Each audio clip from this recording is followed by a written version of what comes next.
to the hopeless, control the game like the coaches. Stay dropping gems, we the winners, coaching, you know this. Never coasting, always elevating, staying focused. When it's all said and done, we the winners, coaching, yeah. We the winners, coaching. It's all said and done.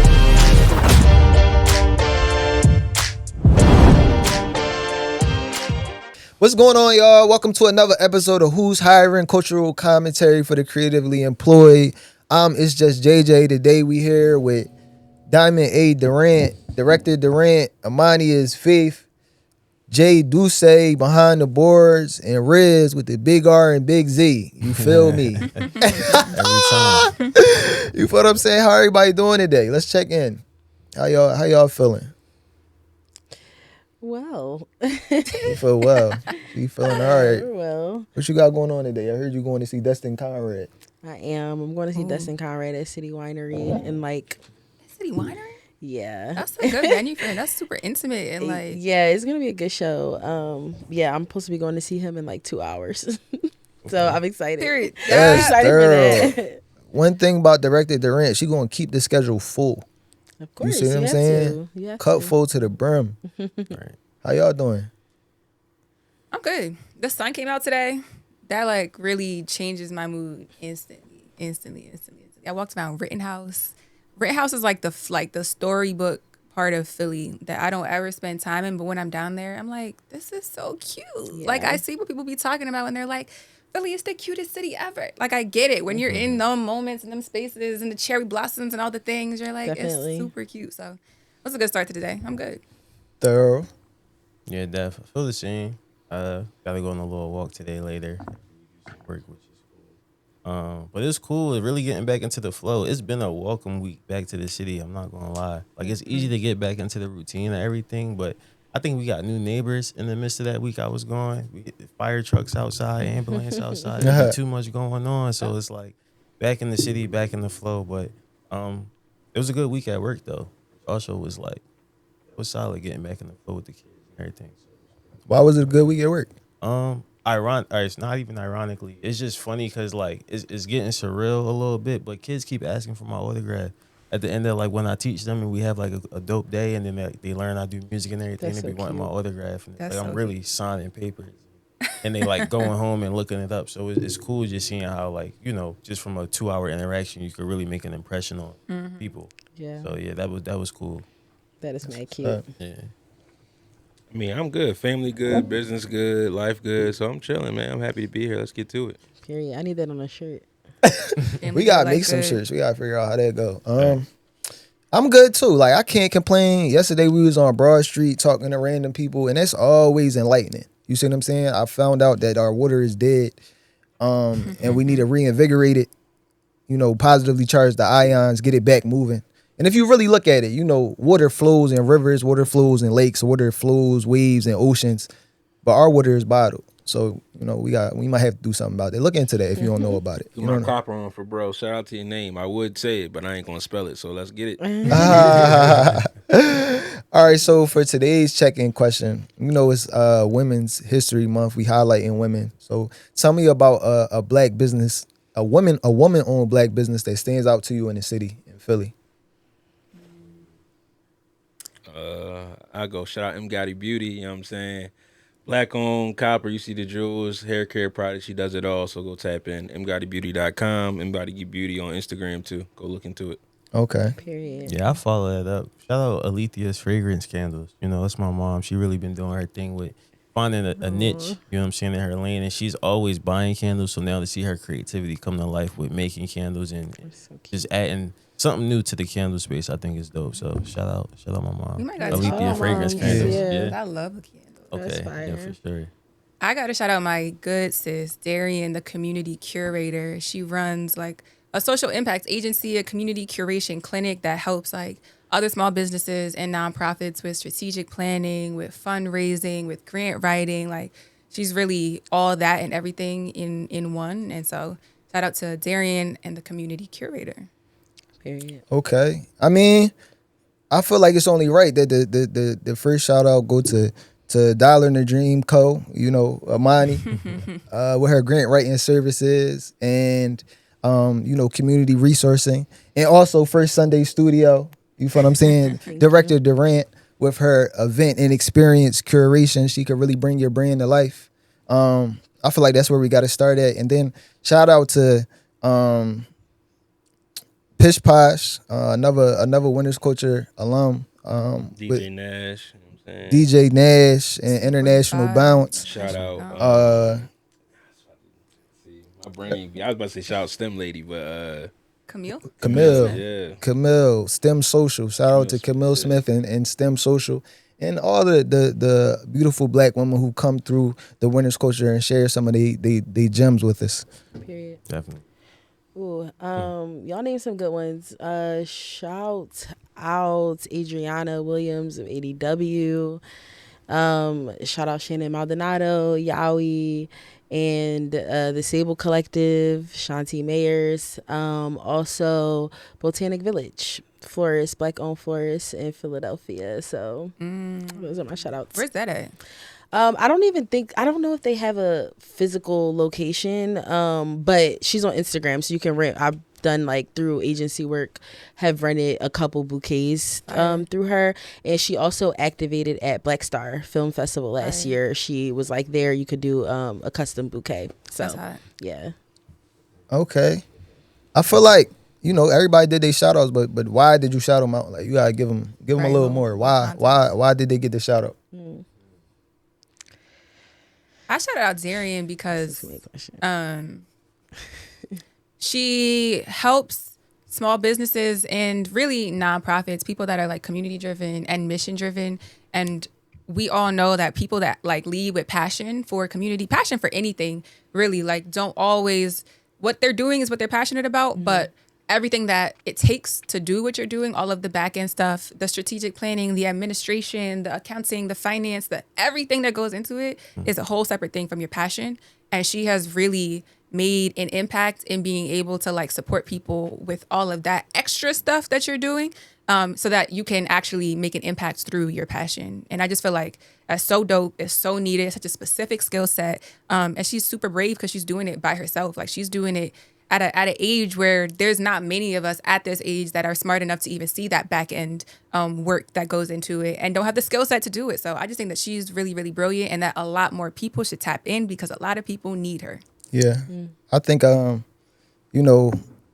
Dollar in the Dream Co. I think it's like you were saying, it's super necessary for the resourcing, for the grant writing, for the community to tap in and get some of these resources, because a lot of times we don't get exposed or we don't have access for whatever reason to all of the tools and all of the help that there is to support community organizations. I think Diamond, another instrumental part. I think the branding and the marketing of what you got going on is essential. A lot of times, we don't get seen or we aren't known because we didn't put the time into making sure that we are perceived correctly. Nash, I think Nash is serving a fundamental need in the city, creating third spaces with Suite 45, with International Bounce, places where people can come enjoy themselves. One thing she big on is that you don't necessarily need liquor. Like you don't have to be intoxicated in order to enjoy yourself. You could come dance, or you could come get a scoop of ice cream at Suite 45.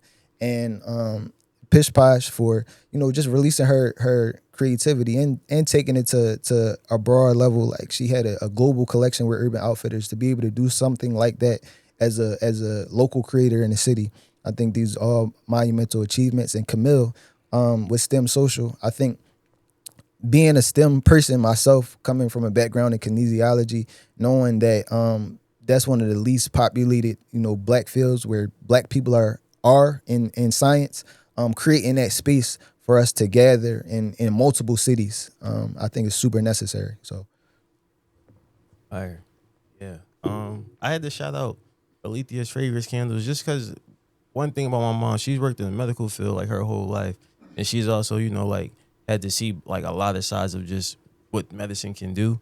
So with the candles, it's not just her like doing holiday candles or adding Christmas trees in it or doing flowers or just doing different creative things, but she tries to make sure the scents give off a certain body reaction. She explained it to me, so I don't know the whole sauce or formula, but basically it's like, not just aromatherapy, but like body therapy. She's also like personally seen different treatments of like just how the smells can have an effect on the body. So it's something good for the mental and the physical. And then just seeing how, you know, that generation now can invest in themselves and do something that's like fruitful. That, okay, you got your career because that's what we were told to go do, but now I got my career and I can like figure out what's my lane of how else I can contribute this thing I like to do to society. So I'm just proud of her and her journey with that. I shout out M. Gotti Beauty because that's probably some of the best products most people's ever used. She got some of the best shea butter most people ever use every time they get in touch with it. Jewelry's fire, and she does a lot of her work kind of helps out men and women with like their health and mental health. Like something like she makes tea blend, she do things to help with cycle and things like that. Shout out to her other business too, Sacred Womb Doula, is where she uses some of her resources to be a doula for other and advocate other Black women, especially because, you know, for Black women, it's having birth is like one of the most like dangerous things they can do. Like, and that is not a result of them being Black. It has nothing to do with your genome. It's just how hospitals treat them. So like having someone there to advocate for you is heavily needed, and that's why I'm saying shout out both of them, Sacred Womb Doula and Gotti Beauty. Go check it out. Fire. Yeah. I shouted out Adriana for her work ethic. So she's a streetwear designer, more than streetwear designer, just a fashion designer in general. And I know she is most known for her gummy bags that has expanded into Urban Outfitters, Nordstrom's, and is really popular. I know that she also doesn't have a manufacturer, so she does everything by hand. So I just think that is admirable and really cool. Who else did I shout out? Yowie. Yeah, I think seeing the progress of Yowie start from a very small boutique gift shop and pop up to the brick and mortar space that they had to now being a Black woman owned hotel on South Street and coffee shop is really cool to see. And the Sable Collective, I think the intentionality behind the Sable Collective is really beautiful to see. This idea of like a woman bringing in other women designers and makers into one space to like sell jewelry, home goods, clothing, stuff like that. I find that really cool. And I think that was all. Who else did I say? I think that was it. Okay, cool. I was Write like, it down. yeah. Shout out to the women. Holding it down. Women. Period. That's the That's statement. So, in the spirit of women businesses, as we getting into work, I've been thinking a lot about what happens with the brand called Hanifa. So, a lot of Black women are already aware of the brand Hanifa. I don't know who out the men on this podcast is aware, but Hanifa is a luxury clothing brand. Started, I think, 15 years ago by a woman named Hanifa, and it's fire. Like absolutely fire. Like when you think about like what like Black aesthetics can look like, but like in a luxury, elevated sort of way, she does it flawlessly, okay? Like the color palettes with like the jewel tones and the warmth and the patterns and the silhouettes, like everything just absolutely chef's kiss. And it's luxury. So everything was expensive to a certain degree, but you knew exactly what you were. It's part of what makes it like a fantasy a little bit. You're like, when I get my money up, I'm going to buy this Hanifa piece, whatever it is. Thanks. So that's the kind of like reputation that it's had in community for years now. And in this past year or so, there was a period of months where customers were pre-ordering part of a drop that Hanifa put out. I think it's like Hanifa Sunday or something like that. A big sale, which she refers to as like their Super Bowl. Yep. Which meant that more people that could normally maybe not afford Hanifa on a regular day could all of a sudden afford Hanifa. And so we're putting in orders to this pre-order. And once it came time for the delivery of those orders, there were just like huge shipment delays. And all sorts of like communication issues. People were upset, rightfully so in some instances, that like plans that they had made for like, she does bridal stuff. So people were ordering wedding dresses and the wedding dresses weren't getting there on time, even though they were ordered like months and months in advance. And so obviously it caused a storm on the internet of people talking about what was happening, how everything was falling apart. And as we all know, the internet doesn't just stop at like a rightful critique, it drags it. So they dragged it. They dragged the brand, they dragged her, and it became this huge conversation around you know, if you're going to be a luxury business and charge luxury prices, then you need to like come matching with luxury service. And this is why I don't shop Black, because Black people aren't professional. And you know, you can imagine all the places that it went. for months. Like Months. this has been an ongoing topic for like the past maybe 2.5 months. Like pretty much all of 2026, I'll say she's been a topic of conversation. And so now we're here in the beginning of 2026, and she's paused production, meaning that she may open back up and continue to produce new Hanifa collection. She may cut it at where it's at, and that's the end of Hanifa as we know it. And she posted some vulnerable things online about just like what it's like being a Black person, a Black woman, a business owner, period, who pours your all into what it is that you created. And at a certain point, when you realize that you're subject to like how everyone feels about every single thing that you do, you ask yourself, like, is it even worth it to keep creating in this type of environment?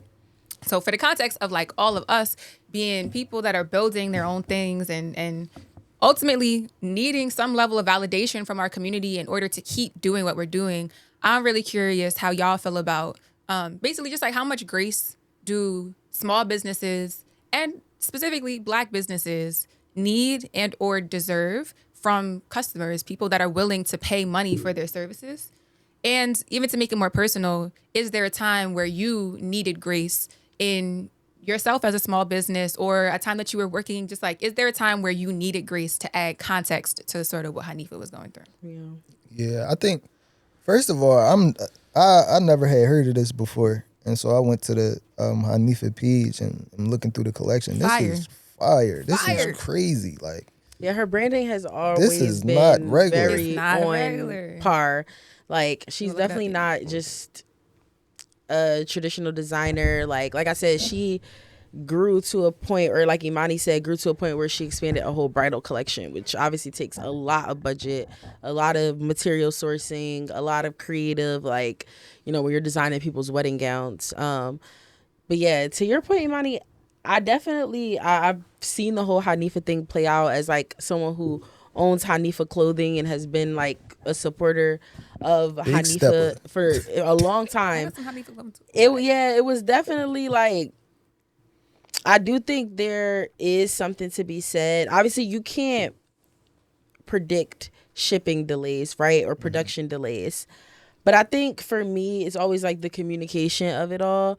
Like, I think that is something that you can kind of control. Like, the communication is in your court, but I understand how that directly relates to the production delays. Like, you might communicate with your audience and say one thing, thinking, truly believing in that time, it'll be here. You guys will have your packages in 3 weeks, and not knowing that, you know, based on production delays, that might not happen. But yeah, I think a lot of the discourse that was happening online, I do think that, you know, she was also like just had a baby, had a baby in maybe early 2025, end of 2025. I feel like towards the last 3 months. So she's like coming out of just having a baby. She's running a business. And I feel like, I don't know if she could have predicted how big they would have scaled, and also just like all the orders that sale bought in. Again, you're talking about almost 20 to 30 to 40% off on full price items. So people are purchasing it, like Imani said, that wouldn't purchase it. But yeah, I think grace is a real thing. And I think definitely going back to just knowing where we are as Black women in a place of unemployment, a place of losing our jobs and all of that, I think it is important to give us grace. I think a lot of Black women are either already been entrepreneurs and looking to scale, or are wanting to be entrepreneurs now, because it feels like there is no place for us in the workforce, or no place that's going to value us in the workforce. So yeah, I think grace needs to be had. And I feel like it doesn't help. It kind of goes back to the conversation we were having last week when we were talking about the guy who beat Kobe's record that y'all were talking about. Yeah, and we were talking about this idea of like, when we're talking about ourselves and we're bringing ourselves down, it kind of opens the door for everyone else to say the same. So while I do think that communication could have been better, because people work hard for their money, and, you know, that money should be spent properly, like there should be communications. It shouldn't be 3, 4, 5 months and I'm not getting any type of communication about my order. But yeah, it's like almost like a thing where two things can exist at once. Yeah. I think to add some context to what Diamond just said, we had put up some statistics on you know, Black unemployment and Black women unemployment. And from the Joint Center, it says Black unemployment rose from 6.2% to 7.5% in 2025, peaking around 8.2%. For comparison, It was 3.7% for white workers. And then 300,000 black women had left the workforce voluntarily or involuntarily in 2025. So we definitely are in a climate where, you know, people are having to figure it out for themselves, having to go into entrepreneurship or go into business because the workforce isn't a reasonable support system like it used to be. Maybe it was for our parents and such. So, you know, when it's our first time running a business, when you don't have nobody telling you or nobody who could, you know, bail you out this situation, there's no government that's going to come in and bail out black business the same way they're going to come and bail out Wall Street. You see what I'm saying? And so I think that's something to consider when we think about how we treat new business owners or black business owners, because a lot of them are first generation or don't have that golden parachute per se to save them if something goes left. So how y'all feel when people are like, I don't shop black because of the unprofessionalism? Or like, do you feel like there's any merit in that? Like, is it a level of just like, that's you and you can make your decisions based on your past life? Or is it like, you tripping? I don't know. Like I said, in Philly, I feel like when it comes to business, it's 50% of black people be scamming. Like, and that's you can't like, give stats. You see what I'm saying? You can't give official stats and That's make our a stat fact up. checker. No, I'm not. You I'm not. just made it I stat said up. this is my personal opinion. My personal opinion is that 1 in 2 situations that I come in, That's not an opinion. one but person. We understand what you're saying. It's not an opinion. It's my opinion. It's No, my it's not an opinion. experience. It's not a It's stat. giving Donald But Trump. you're giving actual stats stat. behind your It's my. opinion. I'm saying in my experience of But a you- person. But I'm saying you can say person. the same thing with just saying like, yo, in my experience, when I come across most of the people are large from Virginia, but when Yeah. you give these Half stats, it look or like 1 you and look 2. through, and then you're a Philadelphian, so like you look, it make it seem like you looked through your whole life and said half of everyone I came into scammed me. Okay, so I'm not going to say an official statistic. I'm going to say that when I go outside, I have to expect that when I look to do business with a black business, there is a potential for the person who is trying to serve me to not know what they're doing. And being that is the case, it makes it harder sometimes to support the black business because it's like, yes, I understand. Like, I understand it's your first time and I understand that you don't know what's going on and I understand. But it's like, damn, bro, People like gotta be up front. you representing for so that too. Just tell me. Just let me know. Yeah. You don't this is my first time, bro. It's like, okay, cool. So I'm not relying on your situation. You see what I'm saying? Or, you know, I got this idea. That's just an idea. It's not more than that. I don't have more support than the fact that it's an idea. Okay, cool. So now I understand the situation. But when you come to me like I got it figured out, I'ma just pay for it. Because it's like, you got it figured out. You figured it out for me. And You where just was you the my scam? solution. So you didn't get the product, or you saying the product didn't meet your standards? Because that's not a scam. That's more of like quality. I'm saying if you knew the product wasn't going to meet anybody's standard, you scammed. You see what I'm saying? I understand what you mean to a certain extent. Like, I understand what you're trying to say in a sense of like, there are a lot of businesses in the black community where people are kind of starting businesses without knowing what they're doing, and they start businesses without a team, they start businesses without structure. So we run into this thing where it's like we almost expect black businesses to operate a certain way, and sometimes we even allow it. Like, you know, there's a running joke with like, even though obviously I think what we're talking about is like black Americans, but like there's a running joke where like people will say, oh, if I go into the Jamaican restaurant and they're not rude to me, I don't want the food. Like I don't want them to be, I want them to be rude to me. Like, we almost like kind of normalize it a little bit, or we'll be like, oh, I can't say it on the pod, but something common that we'll say is like we'll be like, oh yeah, it's just like we just say that, and we chalk it up to that with black owned businesses. And I think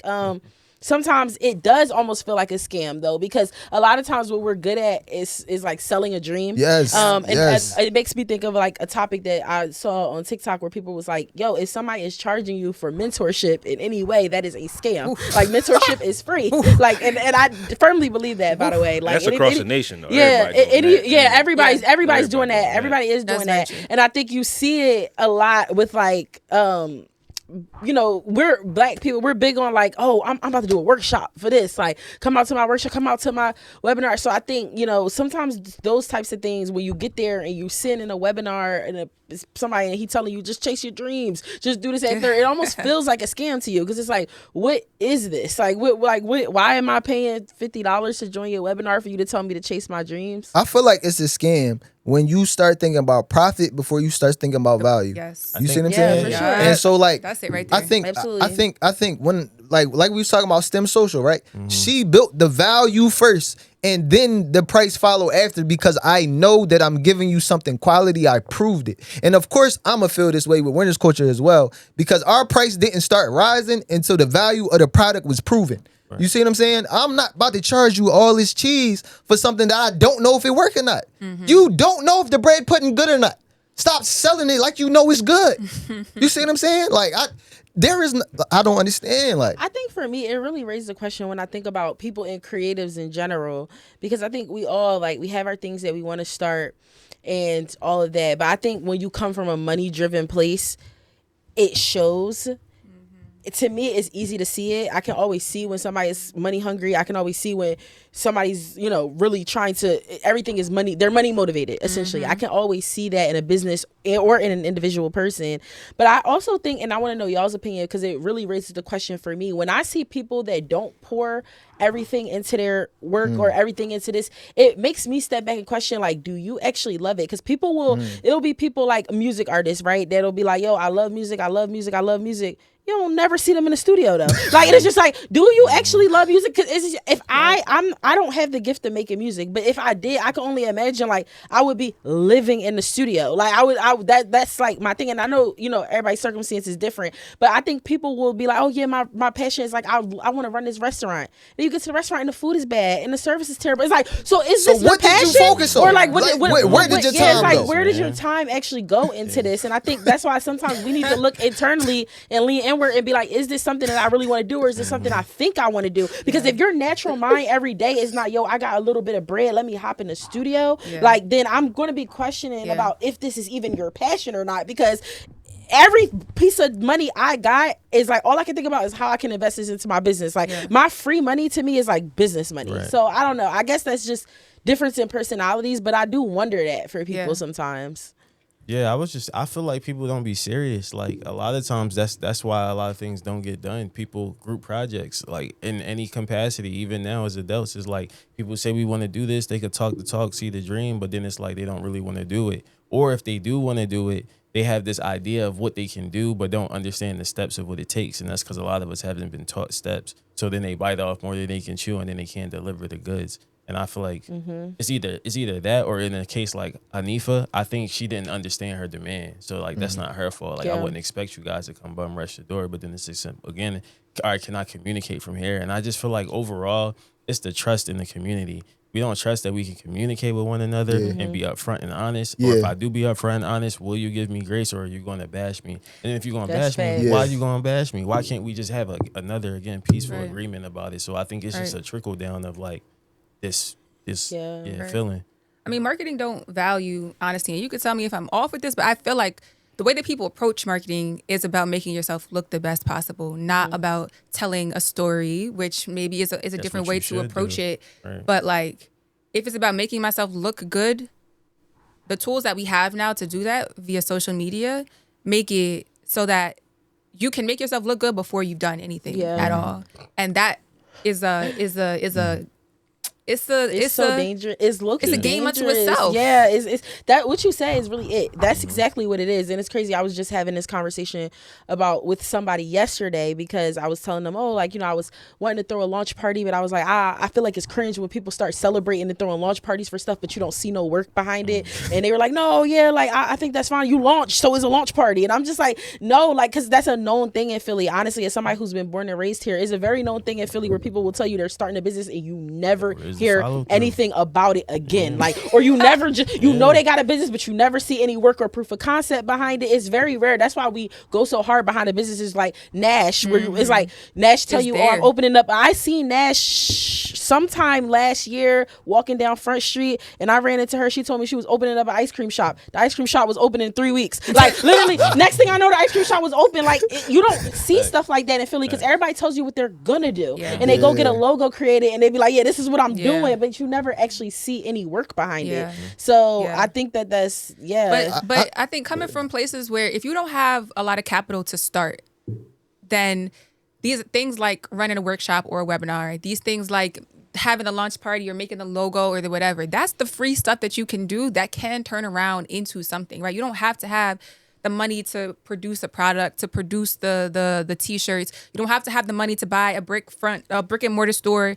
You don't have to actually create anything, but you can capitalize off of your persona, your charisma, your charm, maybe the knowledge and the expertise that you've built so far. And so it's like, I understand why that's attractive, especially in a game, a system where you understand that if I don't get it for myself, there's no guarantee that I'm ever going to be able to have enough money to meet my basic needs, let alone like live the life that I want to have. So I understand the attraction to being like, okay, what's the way that I can capitalize off of what I have right now? If that's my voice, if that's my image, if that's my get ready with me on TikTok, if that's my whatever, then I'm going to do that. I understand the attraction to it, but I feel like it leaves a gap where the need to actually fill services, the need to actually do something, the need to actually provide value is like, it's just a big gap of like people that are building businesses or building things that don't provide value, but maybe make them a quick buck. And this whole big void of like needs that actually need to be met in community. I think I wanted to, go ahead. Real quick. I'll let you move it on. I want to comment. No, I'm not moving on yet because I think I can fully articulate why I feel like I be getting scammed now. You feel what I'm saying? Because based upon what Amani just said, right? The people invest so heavily on the perception, on the marketing, on the being able to tell you what they about to do, so that even if I get the product and it's not what you said, I feel slighted. You see what I'm saying? And that's what make it feel like a scam. Because now I can clearly see you put your all into deceiving me. So it feel like a scam. You see what I'm saying? Like you made me believe that you and can not do. Deceiving you. I think they just put more money into the marketing and how and all of that than the actual product. Like. Yeah, I don't think they see it as deception. Deceiving might be a strong word, but you put your effort into making me believe before you believe for yourself. Because if you really believe for yourself, you would have put your effort into the cultivation of your product, not into the cultivation of making me believe. And that's the slower way to get there, but that's the way that's more respectable at the end of the day. I just wanted to comment on, one, phonetics is one of my point here in this. Like the part we talking about in scamming here is real low level, real... this one-off new business start, because also black men has been around since 1700s, and it's not the scam stuff. It's kind of like the recent 40 years. But in a situation of like a big scam, phonetics has been called out for like the last year on all their products being terrible. He ruined jerseys for football. He ruined jerseys for basketball. Phonetics, the sports company. Yeah, the bull. Forget his name. Yeah, black people's not the only scammers. Small businesses are not the only scammers. I just want to call out that. Yeah, for it sure. happens on a large playing field.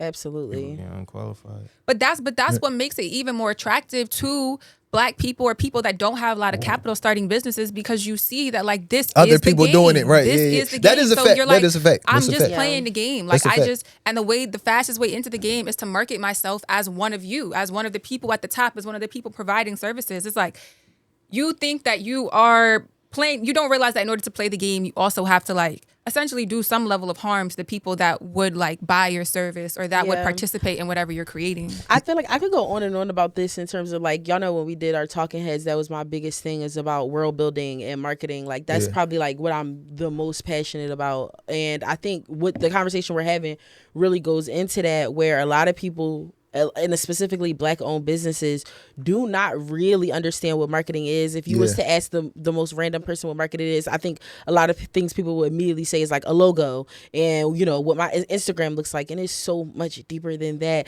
And I think like there are brands out here who do it really well, where even down to your shipping and them receiving their package. It's all supposed to be a cohesive story and an experience. And I think when you do that really well, people notice, and it just ultimately grows your business more. And it's not about what your Instagram feed looks like or what your logo looks like or how nice and matchy your brand colors are and what brand you want to, replicate or anything like that. It's just about what's true to you and what story you're trying to tell. An example I think of is Stripped, owned by Ari. She sells like bodywear, and it's a DC based brand, but she like blew up, and she also opened her own matcha company called Bougie Matcha, and she has been all over my TikTok, and a lot of times in these Hanifa conversations, people will be in the comments like, Stripped would never, because she has built her brand so deep into like ingrained in her practices that people, it's like a known thing that she ships in like 2 days. People always be like, I get my strip package in like 2 days. And she makes videos as herself, priding herself on this. Like, yo, we ship everything by hand. We make everything by hand, everything in-house. All the patchwork y'all see on y'all clothes is in-house. Like, that's her story. It's like, I do this by hand. I quit she was in school to be a lawyer. I left law school to do this because I'm so passionate about it. Like, that's her story. And people gravitate to that because they see a Black woman who left the corporate world and the opportunity to make a consistent paycheck to do something she's passionate about. And people want to connect and resonate with that. So I just urge Black businesses to think about that when starting their business, even if your business is a pizza shop. Down North does it best. We know Down North's story is that he was previously incarcerated. He got out. He's hiring other men that were previously incarcerated. He's telling a story about Philadelphia. He's naming pizzas after artists and songs that are in Philly and that we know as people who live and work in Philly and stuff like that. And that's his brand. And he did the same thing with his new coffee shop out west. So that's marketing. That is the marketing. Yeah. That's the marketing is not what your logo look like, the name of the company or nothing like that. So I think when we start focusing more time on that part, I think we will see better output from our community. Yeah, because Also, they tied Black together. business has great output. Like, as you mentioned, that business brand for years. As someone who's come from a family of Black business owners on my dad's side, even my grandpa, before he passed, worked in automotive on race cars for his whole entire life. Yeah. So like some of these things are like into, you're saying newer Black business. We're kind of saying they have the scammer, and because old Black business to me that's been around. Yeah, like for when sure. I go down Germantown, you stop on any little shop, I don't really get the vibes and feels that we're speaking to. Yeah. This feels more like a new online thing, and that It's the kinda online happens. piece. It And when you add that Yeah. online piece, I feel like a lot of times people are masquerading as Black businesses. Sometimes, as you can see, sometimes what you knew as a Black business got bought out a while ago by different funders, and that's what changed your whole relationship to it. Yeah. So, like in some of these situations, I just want to make sure, like to the conversation of grace, I give utmost grace to Black people. I was in management, but I give it to employees. I give it to customers. Like in my stores, whenever you walked in, my teaching level was always trying to get people to leave whatever they come in with at the door. Like, hey, customers, your employee, whatever happens to you outside of here, leave at the door, and that's all have a positive experience.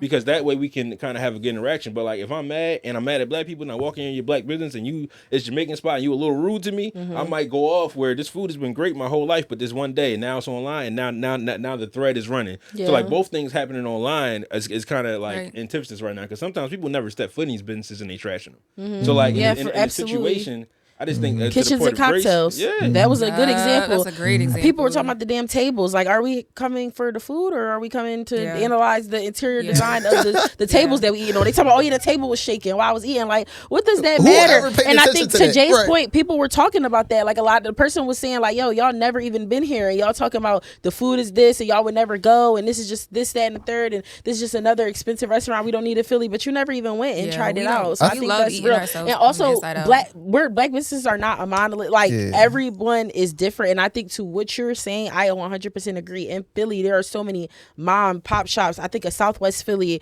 what they call like African land, where there's so many Black businesses that have been operating for years and are doing amazing, and people know them for their great customer service and XYZ. So yeah, I think that's real. I think what I realized is ultimately whether or not I feel compelled to give grace is based upon whether or not the person felt compelled to put effort into their product. And so like that's really what it is, in the sense that like I want to combat that though, because like in this, as someone who's shop Black, buy Black, most stuff you see in here is Black. I don't have none of these experiences. I bought there's Black candles in here. I've been to Black vendor shops. There's all these experiences to where, and also in that, if I did like sometimes one time I bought a juice, it was a little off, and I told him.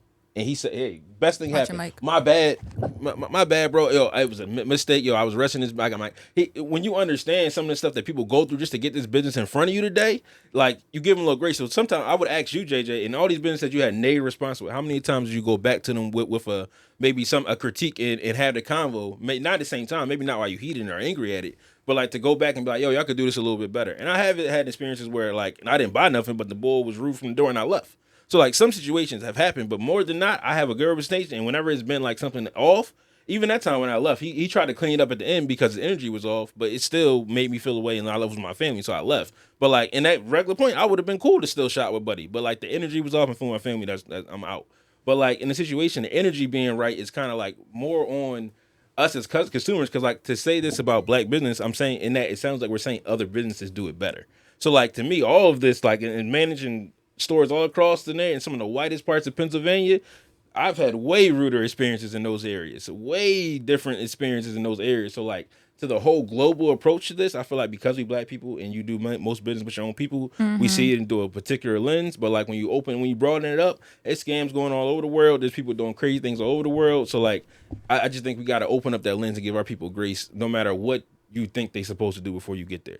Yeah, I definitely agree that the people that I'm most in contact with is black people. So of course I would feel more ways towards black people. I would feel the same type ways towards anybody who, sold their thing better than they, prepared their thing.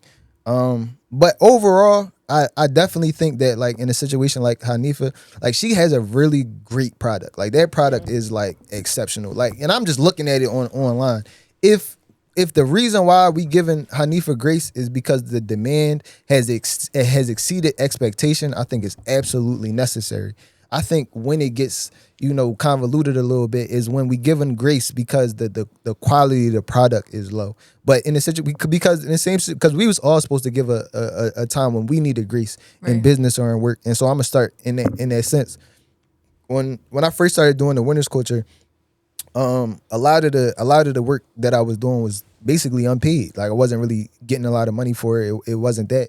When I got proof of concept to a certain level, demand went up, and at the point in which demand went up, there was different things going on. Like we had the podcast going, and now I was doing like run and gun videography. So I'm showing up at events, just with my camera and the mic and doing whatever it was, and all of these things started happening at the same time. So with that happening at the same time, some of the podcast work that I was doing slowed down, and so some of the podcasts that I was supposed to be putting out never got put out, or the clips never got to be made up to the standard that the people was used to. Or the same thing when it came to like any other branch of what was going on, some of the production slowed down so much so that I had to reel it back and say like, all right, I'm only doing this at this time. I'm only doing this at this time. And hopefully the people that were working with me in the past, especially when it came to the pod, that was the most obvious example, gave me grace to be like, all right, he's figuring it out. I'll come back when it's regular. And, shout out to some of those people that gave that grace. But that's how I can directly relate to that situation where if you do make a good thing, word of mouth travels, and eventually, your demand exceeds your production, your ability to output. And so you have to you got to do something, but there's people that's already expecting their product. There's people that's already expecting a certain level of work. And so the only way to get through that is to be given grace. You feel what I'm saying? Yeah. I feel like I kind of have a weird relationship with grace where it's like I don't really expect grace to be given, but I'll definitely give grace because I feel like if it's something that I'm gonna give my word to, like there's gonna be a certain amount of passion behind it that I'm gonna be clear about, especially if it's something that I'm passionate about. And it sounds like when it comes to the marketing that y'all was talking about, people aren't passionate about it enough to be creative enough about it to keep giving you new ways to, or just my way of this is how I feel about this thing, whether it's food, it's music, it's art, like whatever the case may be. So I feel like if you're going to commit to something, you got to just be upfront of what it is you're going to be committed to. And you got to be honest with yourself. And I mean, that takes time to learn, but I don't know. So do you have any times that you felt like you needed grace? I feel like, nah, because like, it was clear. Because it was clear from the beginning. Like, I know one thing for sure, timing for me. Like, I'm not always on time, but like, I'll be clear while I'm not on time, or I'll let you know, or Like I'll make sure I'm giving my full effort when it's time to show up. Though we put the suit on, is we going, and I'm gonna stay late. So it's like I try to make up for it. But if that's not cool with you, we could talk about it. And there's no grace. All right, I take that, and then I will work with it. Yeah. But, I agree, Riz. I'm like, you said it perfectly. I'm the same exact way. Like, I don't ever expect grace, but I give it to people because I have understood over time and in my career that everybody's not the same as me.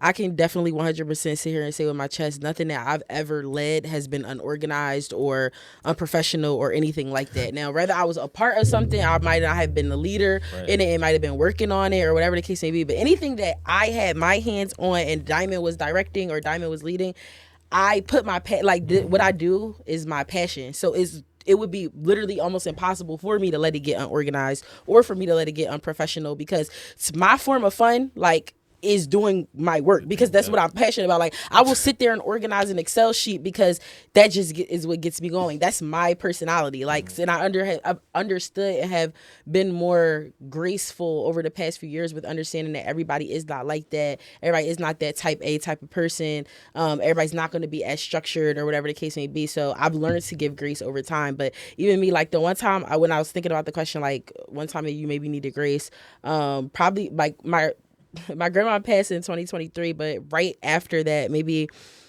a month after that, I got pretty much promoted into a position like at my job where I was doing way more than I was doing before. So I was in charge of a bunch of different things. And that was when the things in like my career started to go upward. Like it started to be like right after that I had like a campaign with Google that I was doing like literally maybe like 3 months removed from, and for context, my grandmother raised me. So this was literally the equivalent of losing a mother. So it's just like that. I was down bad, but I never ever put like that was never reflective in my work or anything, like not even once. And I know that's not the same for everybody. Like I know grief is real and all of that, but the only time I would think like, oh yeah, I maybe needed grace, but even then I was just motivated to work harder. Like that's really what it was like, okay, I'm pouring even more time into my work now. So yeah, I feel the exact same way. Like I don't ever expect anybody to give me grace. I don't even think I need it, but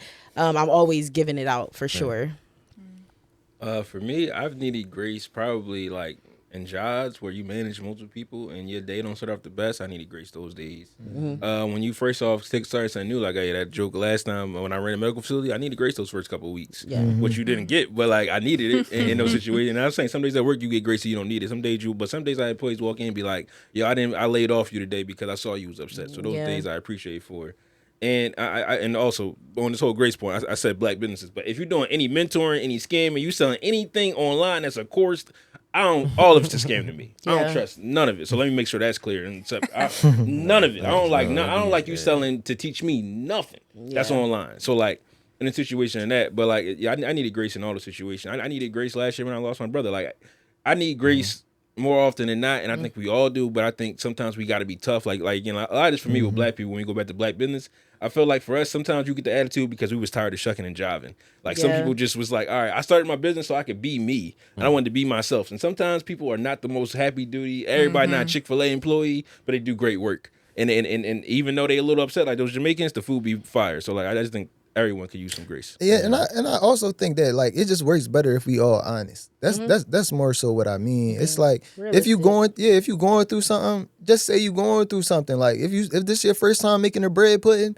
just say it's your first. I'm a buy it. Please. That's scary though. I'm a buy it. As somebody who managed both, so if I had employees where that used to be a thing, like, oh yeah, I would say it's my first time. And some people be like, well, get out my face. Exactly. What you mean it's your first time? Exactly. Expectations. Exactly. Because create these expectations. I don't want to sit next to him no more. It's your first time making a bread pudding. Say it's your first time making a bread pudding. Because I'm going to still buy it. I'm going to keep it in the big. But I'm saying it's a customer base of people that won't even come near you. But essentially, what that means pick your spot in life. That's all I'm saying is pick your destination. So it's like, if this when it was my first time making a video, I kept it a bean. I don't do this for real. They put the camera in my hand. I set the ISO. I don't know what the ISO is, brother. You see what I'm saying? I'm keeping it a bean with you. And then if at the end of the time you like it and you want me to do it again, then I'll do it again. That's literally how I started. You feel? And if you don't want to pay me for it, you don't have to pay me for it.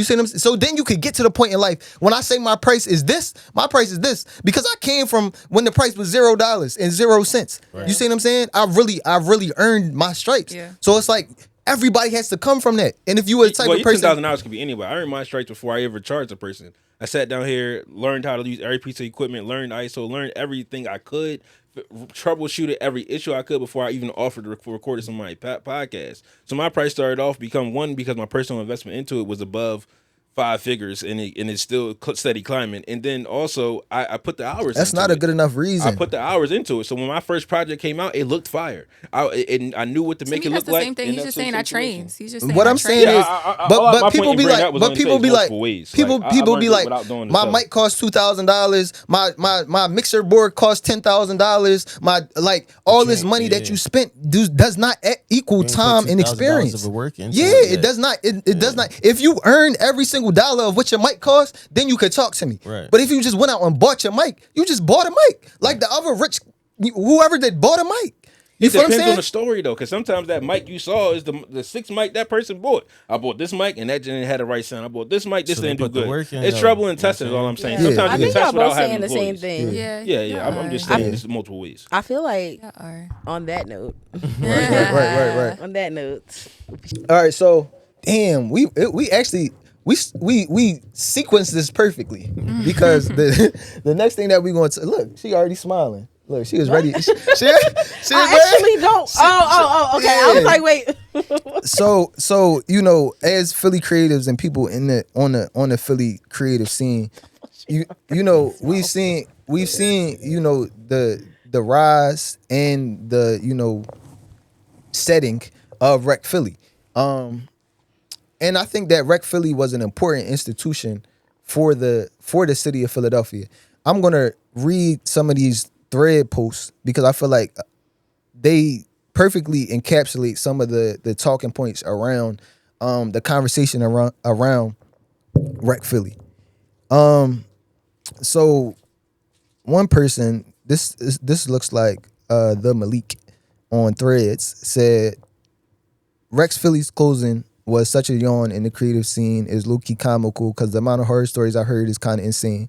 Sometimes I think part of the reason Philly now has so many independent curators and collectives is because of this in the creative scene. And a person responded with a counterpoint saying, "This is why I moved to Los Angeles. Philly creatives don't be serious about their careers. An annual membership with the Soho House for access to a single location is $3,000, and for all of their locations is nearly $6,000. When I reach that level in my career, I will gladly pay for access to such spaces that will further my career. I can't believe y'all are complaining about a $200 plus membership fee considering how much they have to offer." And then another Threads commentary from Apollo _OKO says, Rec Philly was the only creative incubator in the city of Philadelphia, and we failed it. We failed to let it prosper. Economically, they provided infrastructure at an affordable cost to allow creatives to create on an ongoing basis. Creatives had access to tools, agencies, stages, grants, studios, networking opportunities, but when it came to consistency, the talent dropped the ball. Philly will remain a could-have-been city if we don't get back to collective action. Support those who support you. Bring back Rec Philly. So, how do y'all feel about, why spaces like Rec matter? What do you think worked and didn't work about it? And where do you see the gaps in Philadelphia's creative ecosystem? I'll get out the way real quick. I wanted to go to Soho House. Like, affordability is always an interesting conversation to me because it depends on who you're talking to. $3,000 might be for someone further in their career, might be affordable, might be cool. $200 might be cool, but depending on who you're talking about affordability, that price tag could Asian people out of it in that situation. So I just want to put that off on people. And I think like some of these critiques are valid, and some are people taking like extra strides and shots at trying to figure out why everybody has to have an answer for everything is what I'm trying to say. Like people just trying to give you answers in some of this. And the only thing for me that I think Rec could have improved on for me would have been having some expertise to help with the studio time. Like If I can rent out the studio and I need a producer, and I need an engineer, that's now I'm adding that price to that $200 price, and these things go up. If I'm doing a podcast and I need someone to come run it for me, I think that's something I would say in the situation that I would have wanted more out of the situation is expertise to help along with that price tag. Because the price tag was fine if it had expertise to me. Okay.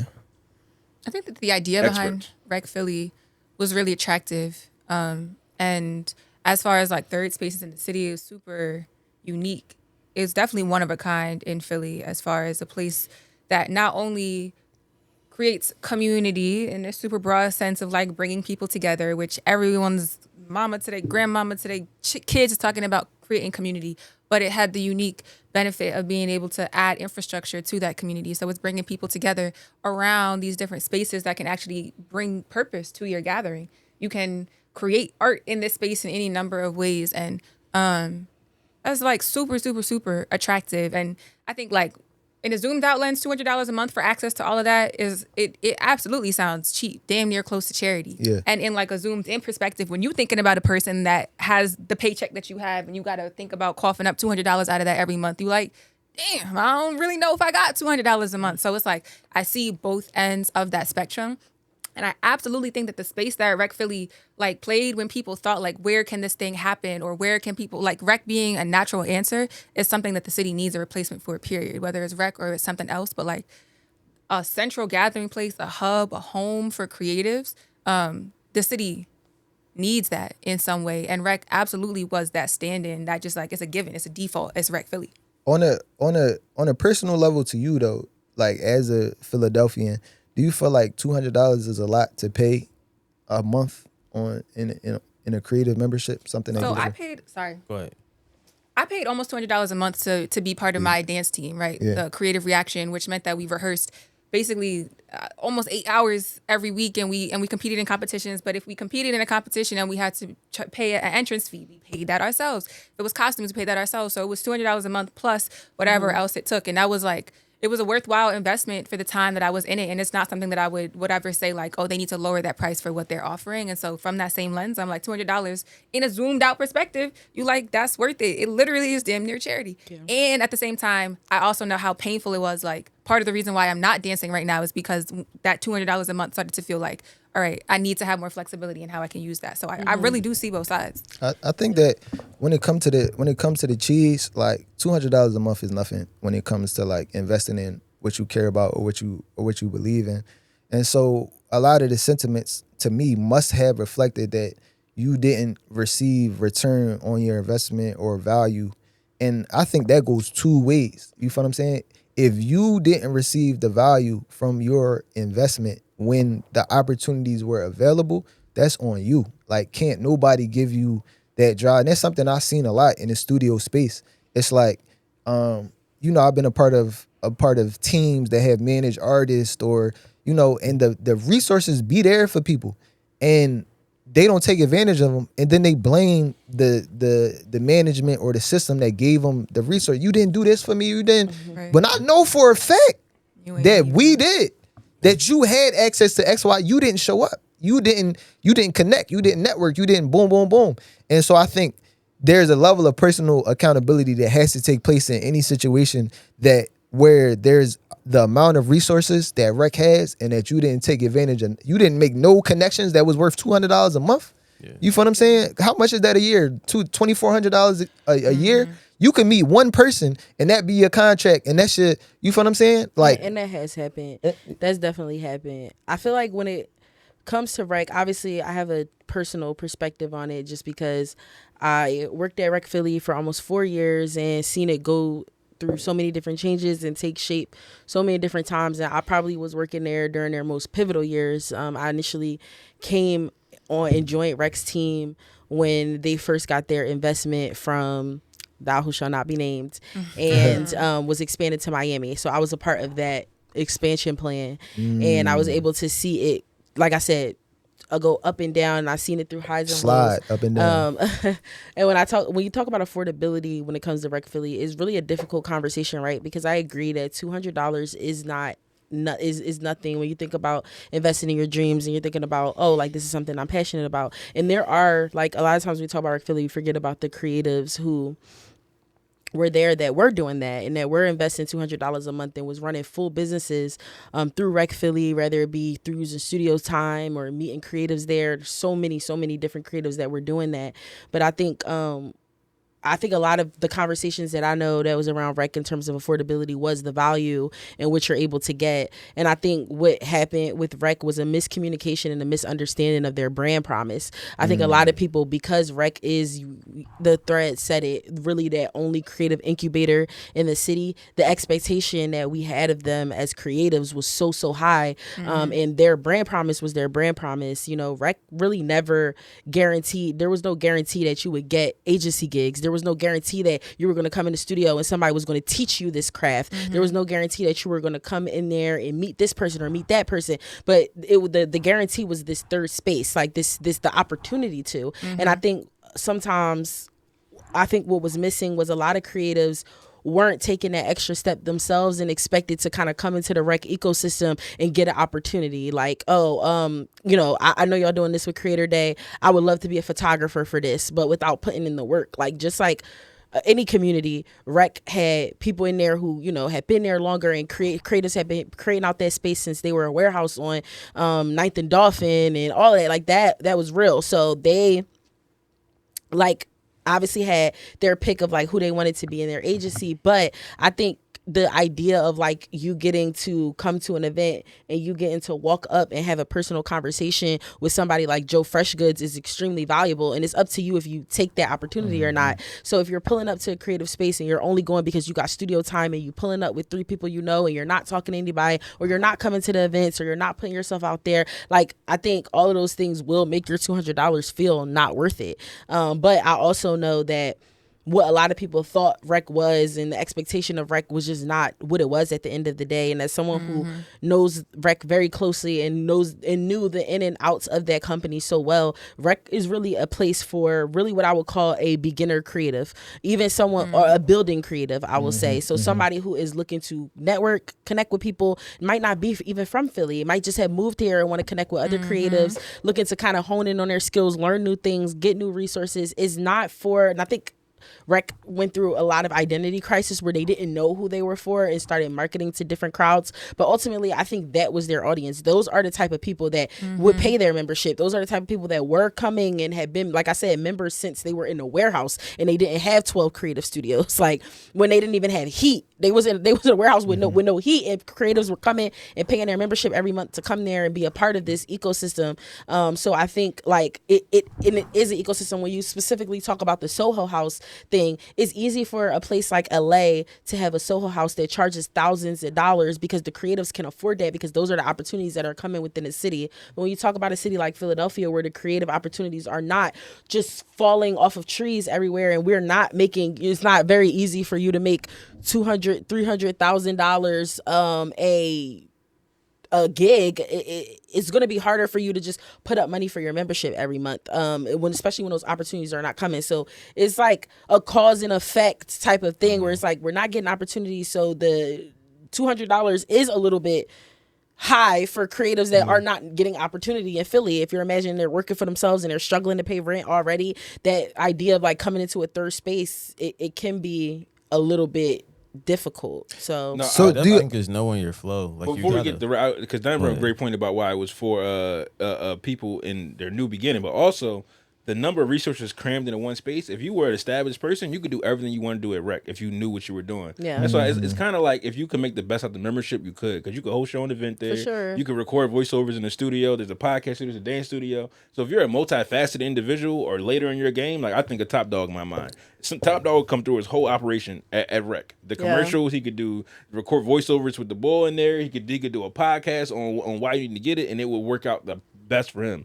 Like, in most cases, what you make out of it. Like, in a situation, like, you can, like, a lot of people in, like, but you gotta compare the price too. If you only go to Rec to be a studio and then buddy down the street charging $65 an hour, then yeah, you're in contention. But like, if you're gonna go to Rec and also use it to host your first live show, then you can't beat the price. Yeah. I think also when it come to Rec, let me ask y'all, do y'all think that in order for a space like Rec to be successful, they also have to provide opportunities for the creators signing up, because I think, to Diamond's point, one of the disdain for rec is that it didn't provide me enough opportunity. You feel what I'm saying? And to me, that was never the promise. That was never what was supposed to be given. To me, I thought it was access to opportunities. And to Diamond's point, I think that's perfect for somebody who is just getting in the game looking to build some community. But do you think, because there is a lack of creative ecosystem in Philadelphia, if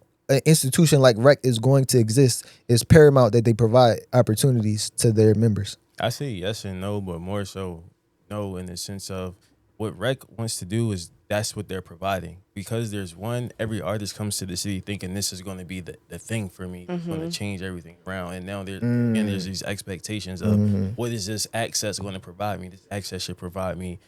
In my mind, I would think a lot of artists are thinking this is how I'm going to get signed. I'm going to go to the studio. I'm going to meet these people. Somebody going to come through. Like all the magic things that you think are going to happen. Because artists, we just think in like super optimistic. But then the realistic part of it is the work that goes behind it. I think you got to understand how you want to invest in yourself.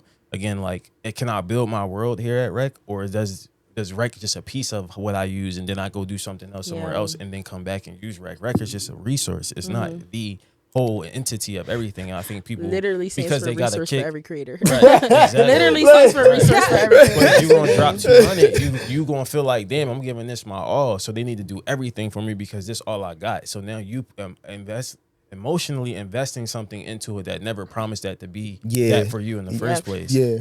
And I think the emotional investment goes back to what we were saying. Like, when you're the only one, that's why, like, I 100% understand, probably more than anybody, the downfalls and the pitfalls that came with Rec. Like, there's a lot of stuff about Rec that I think didn't work. A lot of stuff that I think wasn't right and all of that. But I think when you are the only thing in your city, I think, again, like what you were saying, Riz, the expectation is unrealistic, where, like, Rec was giving out opportunities. While the top, like I said, I've been at Rec for almost 4 years. While I was there, we paid out over $1 million to creators. And those numbers weren't fake. You will often see Rec post their impact report. That's a real number. Those numbers are tracked. Anytime, when I say creators, anytime we paid a photographer to do something, anytime we paid a vendor to do something, we would track those funds and count that up at the end of the year. And that would be our goal. Our number is always to hit over $500,000 a year in paying out local creators. So that happened. That was real money dispersed from brands, from Pico, from Comcast, from YouTube, from Google to creators. I think is a point in time probably most people in this room have gotten paid from something with Rec, like something Rec related. And I think like that definitely happened. But I think obviously you can't pay the whole city. Like, it is impossible to get every single creator paid. So when you are a creator and you feel like, oh, I came to a couple Rec events and I signed up to be a member and I was a member for 3 months, but I never got a gig. So they don't give opportunities to people, which is really not true in the grand scheme of it all. Like, it goes back to the conversation we was having last week when we was talking about BET. Rec is the perfect example of that. I mean, there's a lot of things said about the people who ran Rec or whatever the case may be, but as somebody who, again, seen Rec go through many different phases, there are so many talented creators, myself included, that put their heart and their soul into Rec, the events that was happening there, the programming that was there, the creators that was there, and really tried to build a community that felt strong, real, authentic, powerful. There are people who, like I said, members of Rec for 6+ years. So I think the opportunity was there, but unfortunately, you know, it is impossible to pay every single creator in the city. And when you do something for so long over and over again, it does start to be a relationship game. And I definitely can admit that. It starts to be like when you are a membership base of over 700 creators and you need a photographer for one event, it does start to be like, okay, well, who do we know? Who can we rely on? So, you know, I will definitely say that, even myself included, which I take accountability for as being one of the people in the role who would pick these creators that was the deciding person of who does get these opportunities, maybe not spreading them enough amongst all of us. But yeah, I think once you get, like I said, into a flow of things, you start using people that you know, people you feel like you can rely on. Going back to our previous conversation, a lot of creators in the city, they do overpromise and sometimes underdeliver. So sometimes when you're creative and it's like, oh, this is my homie and we might be partying together at Silk City, but then I got this Comcast contract, which is a real $300,000 client, and you telling me, oh, I can do the photography for it, but I don't necessarily want to I don't necessarily have my neck to put on the line for that. I think it does become complicated and it does become a politics game within the city. But I do agree that, like, I think people are right, but also people are not so right in a way where just because you maybe didn't get an opportunity, I think putting a blanket statement over rec saying like, oh, they didn't do a great job of giving creators opportunities, I don't think that that's necessarily accurate. Did women's culture ever underdeliver? For rec? Yeah. Rec Billy? No, I think, I think That's a crazy no, question. because wait, you guys only did open house, right? Mm-hmm. Yeah, but that was y'all were like that was different because y'all were like subcontracted. No, I'm bidding. But yeah, we know when it's But no, real quick though. From your time at Rec and seeing, the rise and the fall of the situation, what do you think is a lesson to be learned from all, business owners, especially in the Philadelphia area and the creative ecosystem? What is a lesson to be learned from Rec, in your opinion? I think there's a lot of lessons that can be learned from rec, but when I think about from a business standpoint and a leader standpoint, I think it's always like scale appropriately. I think a lot of times people will say, the reason why rec obviously is not in existence today, the back ends of it are a little bit complicated, but it's definitely not because their membership wasn't growing or they couldn't grow their membership. A lot of it was scaling too early, not scaling appropriately. We know that, in 2022, the biggest news was that Rec was expanded to Miami, and I think that expansion really hurt them because I think it was a little too early. And I think a lot of times we try to expand without I know many businesses that have 2 locations and the first location don't run right.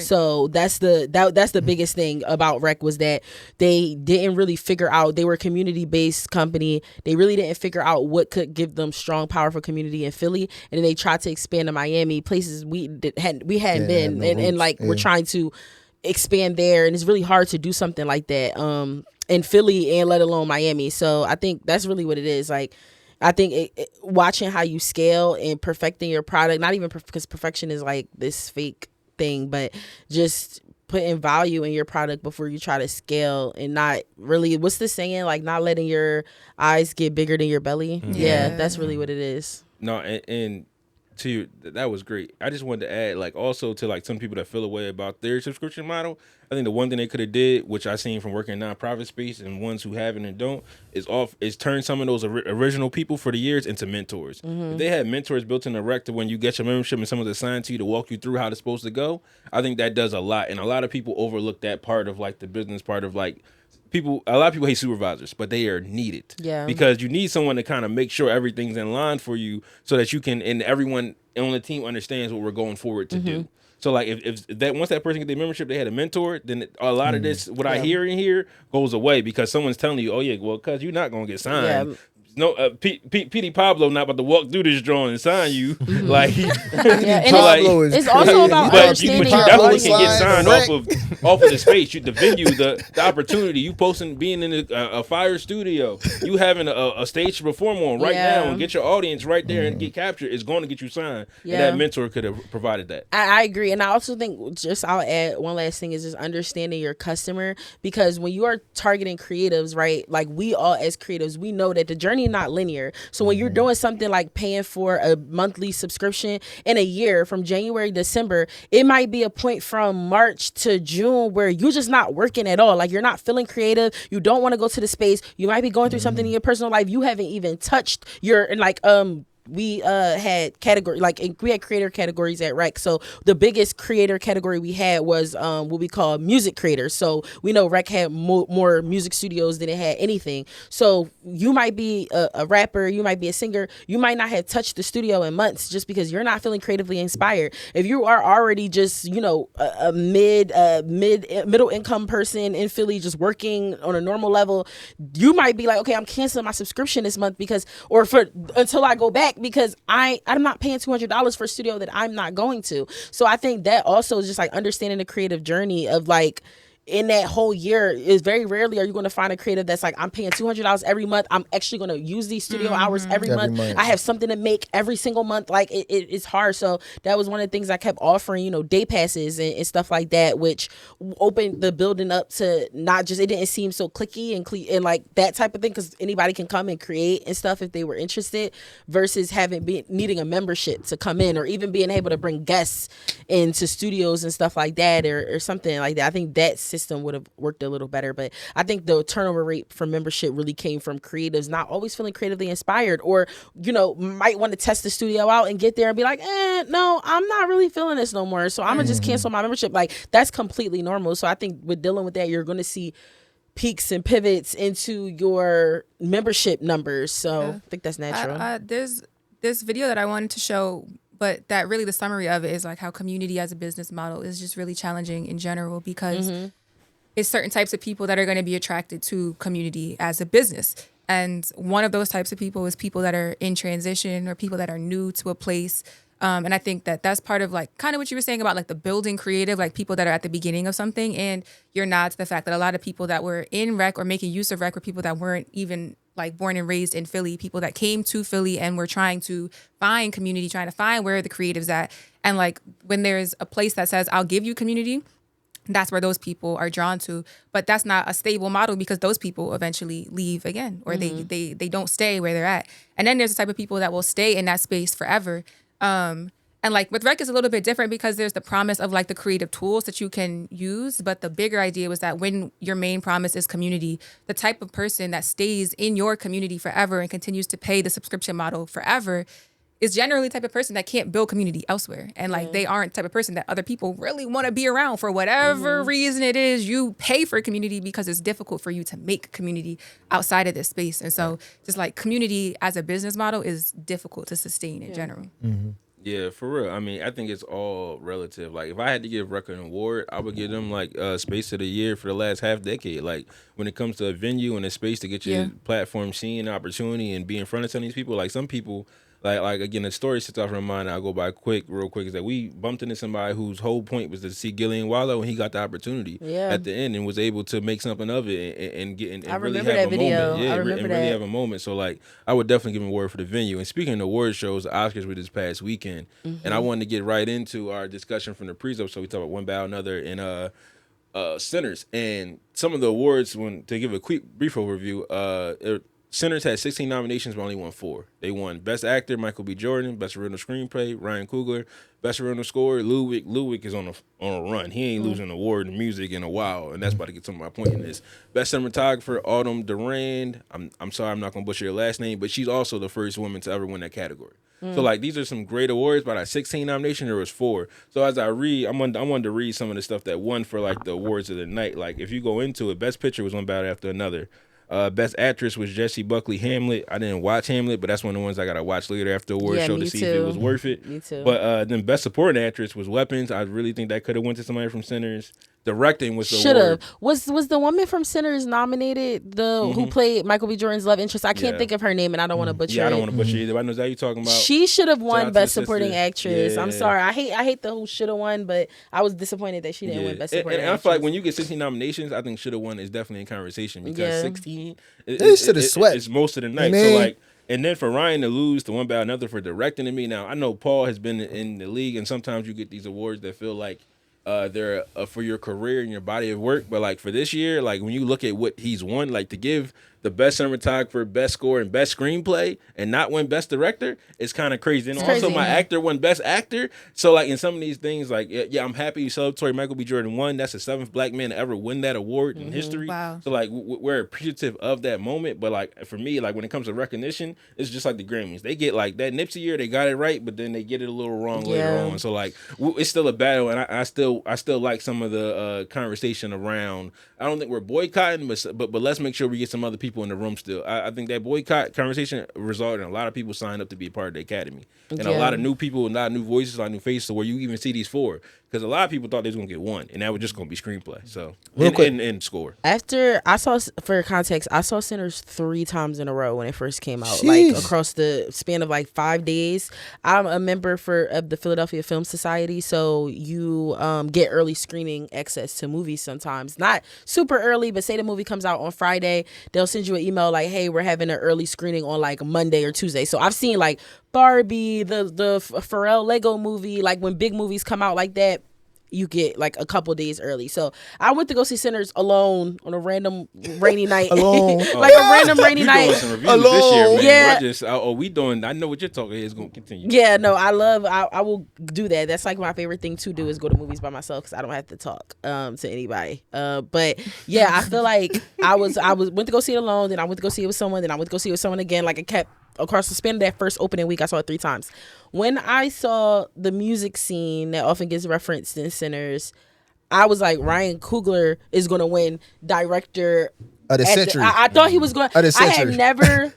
Like, literally started crying when I saw that scene. And I just immediately thought they was going to sweep the Oscars. I was like, oh, they're going to get all the awards. Ryan Coogler is about to get all the praise. I never seen a scene with so much, like the message was so clear, executed so well. Like, it's like I knew exactly what they were hinting at. I knew exactly what they were trying to do. It wasn't messy. It was perfect. I was watching a lot of the behind the scenes clips of how they filmed that scene. And I just thought it was insane. So yeah, I agree. Where like I'm definitely disappointed that Ryan Coogler, because I think the scenes in the transit, when you think about the role of a director and like what's needed from a director's eye to create a film, I just don't think the creative direction and the overall like literal direction on One Battle After Another was even close to what Sinners came to. And just the thought of like, I'm sure you guys probably saw the interviews of Ryan Coogler and when he was talking about him preparing for this role with Michael B. Jordan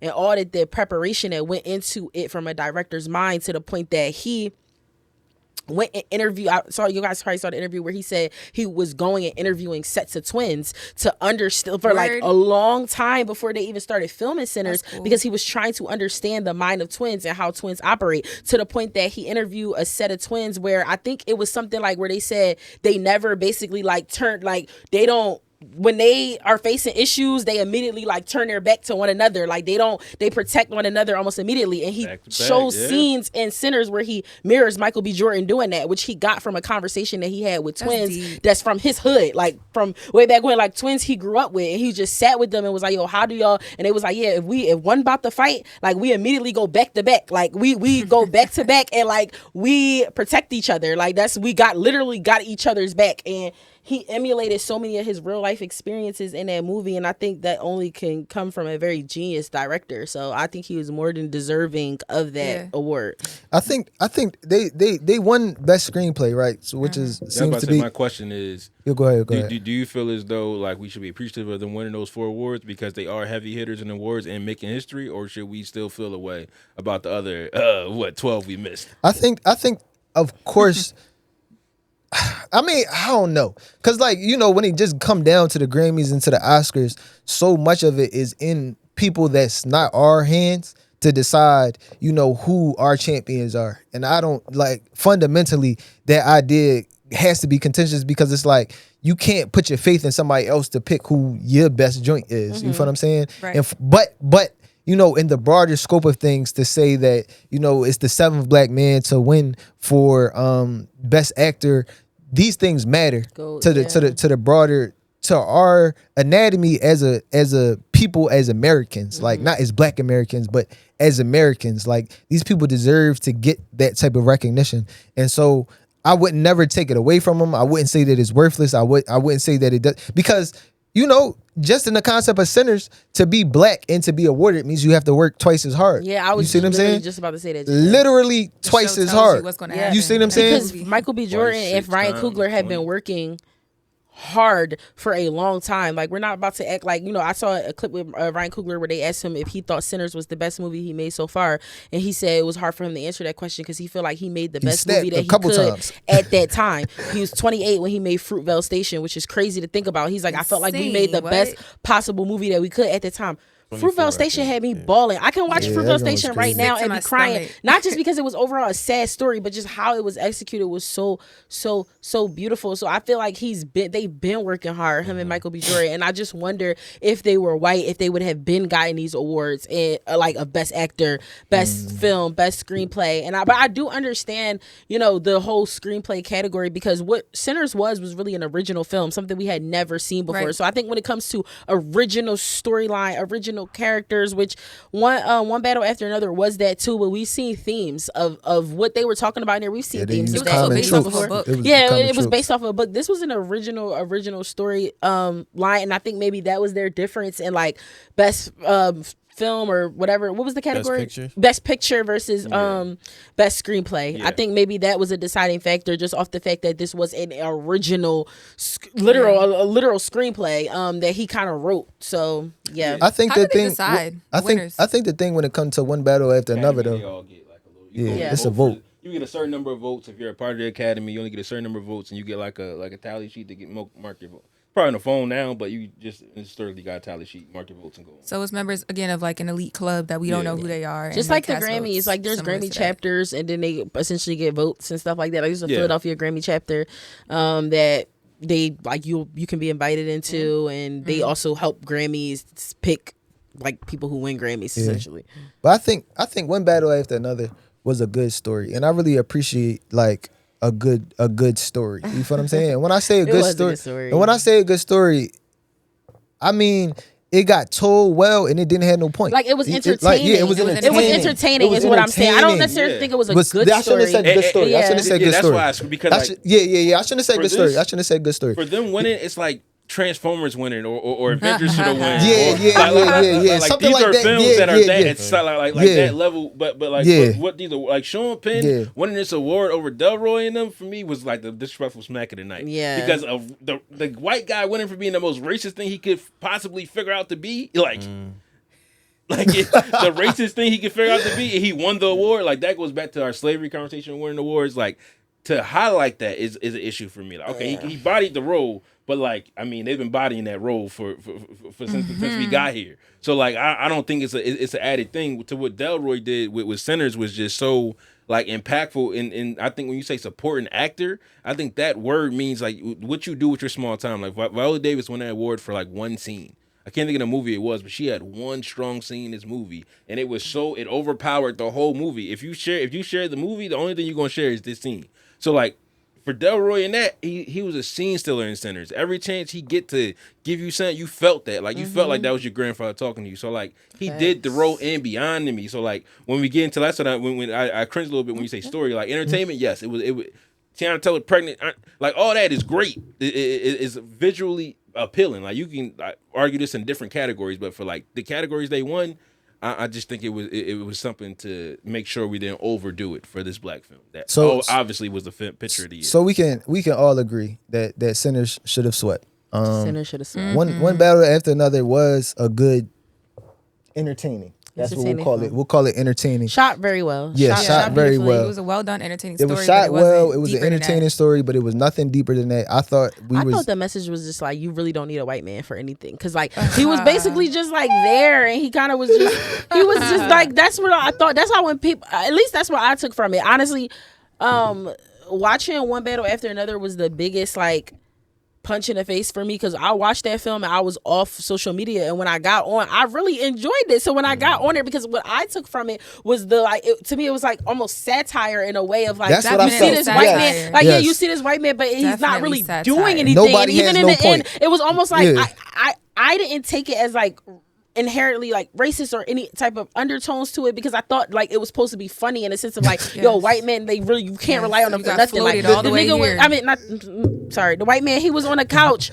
couldn't remember even the code to this revolutionary organization that he was a part of. He on the couch smoking weed. They telling him his daughter got taken, and he like, what's the code? I can't remember the password. I just thought it was just funny, because it was just like, dang, white man will be a part of something and really won't do nothing, and he just will like be a part of it. And black women like Regina will be carrying them through it all. That's kind of what I got from that movie. So when I got online on Threads and saw people going in so hard, I was gagged, because I was like, I didn't get this from it. I didn't even think about the things that they were saying, all valid things, but that's just not what I took from that movie at all. I saw a conversation today that on Threads, that was someone saying essentially all for critiques of art, but when people start critiquing art to essentially say what they wished it would have been, that's where the conversation is no longer a critique. It's a different thing. Like if you take it for what it is and you say, I liked this, I didn't like this, that's a critique. But when you take it and you say it should have been this, it should have been that, and based on what it should have been, I'm judging it against that standard. It's like you're doing something else with it, or like you are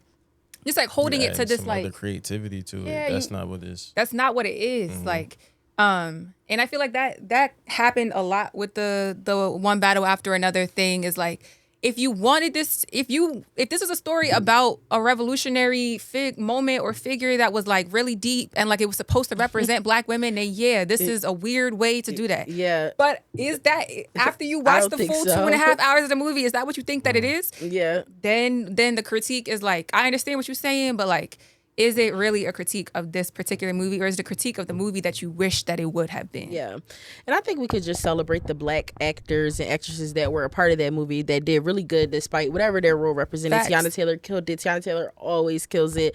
I'm forgetting the light-skinned young woman's name who is the daughter in that movie. I know I saw her at the she Oscars. was phenomenal. Yeah, she was great. Phenomenal. I don't even know how old she played a 17-year-old in a movie. I don't know how old she is in real life. Not that, but I thought she did great. So yeah, sometimes that's why I be thinking about, like, I know sometimes we look at these things and it's so high up and we start thinking about the people at the top, but I'm always down to just zoom in and think about the people who are on the ground doing the work, because that's who it directly impacts. Like, that young girl, I saw a lot of articles saying like, oh, is this our next Zendaya? Like, is she about to, like, what roles is she going to take on next? I think that's the type of stuff we should be celebrating. Like, dope, fire. Like, we got, another Black woman through the door. It's very hard to break out as a music artist. It's very hard to break out as an actress, actor. So when somebody does it and they get to this level of like, being acknowledged at the Oscars, I think it's just something to celebrate. It's something for us to like pat ourselves on the back for. I appreciate you always lifting that point up at the end of the conversation. It's like, all of this, everything aside, like our ability to like celebrate and applaud Black people that are doing amazing things for the fact that they're doing amazing things, like the conversation really could end there, full stop. Like, we're happy that you did it.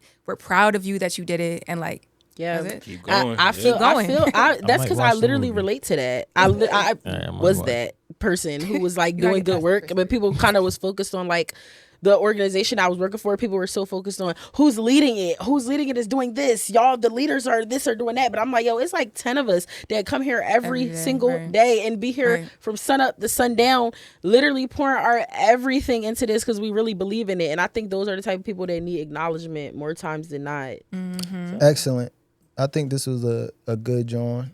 I think we could probably wrap up there so we can get to Let's Connect. See if anybody has any resources for our community members on the way out. I could start. So it's this page called Black Tech Saturdays. I follow a lot of Black pages on my Instagram, and a lot of them oftentimes have helpful resources. So these are two March grants from the Black Tech Saturdays page. They often post grants on their page. Winners Coach is also about to start posting grants on our page as well. But these are two grants from the Black Tech Saturdays page. The Secretos Small Business Grant is a quarterly grant supporting entrepreneurs building and growing small businesses across the United States. The deadline is March 31st, and the amount is $2,500. And then we have the Women's Founders Grant, which is a funding opportunity supporting women entrepreneurs building or scaling businesses across industries. The deadline is April 30th, and the amount is $5,000. Fire. Keeping a grant chain going, there's a really good opportunity in Germantown right now if you own a brick and mortar storefront. The Merchants Fund is opening their stabilization grants. So their awards up to $10,000, and it's like not a super narrative heavy grant. It really just is like if you've had your business for the past 2 years or more and you're making between 50 and 75K in revenue from the past year, you're eligible for this $10,000 grant from the Merchants Fund. Fire. I have a cool event. This new organization that I came across on TikTok. I saw the founder of it making a video. It's called Collab Philly. And she is really into this narrative that we always talk about on here, this idea of creatives feeling like they need to move out of Philly in order to make it or be successful. So she is pretty much contradicting all of that, and she has her own community, I guess, collective. So it's called Collab Philly. They're having a friendly networking event for Philly's professional and emerging creatives Wednesday, April 1st at Triple Bottom Brewing, 915 Spring Garden from 7 p.m. to 9 p.m. And I believe it's a free event. And yeah, if you go to their Instagram, Collab Philly, you can just RSVP, but they are taking donations. So yeah, really cool event to come out if you're in Philly and meet other creatives. Good. Excellent. Well, thank y'all for rocking with us for another episode of Who's Hiring. Follow The Winners Culture on all platforms. We on Spotify podcasts, on YouTube, on Instagram, on Threads, everywhere at The Winners Culture. We'll see y'all next time. Game like the coaches, stay dropping gems with the winners culture, you know this. Never coasting, always elevating, staying focused. When it's all said and done, we the winners culture, yeah. We the winners culture.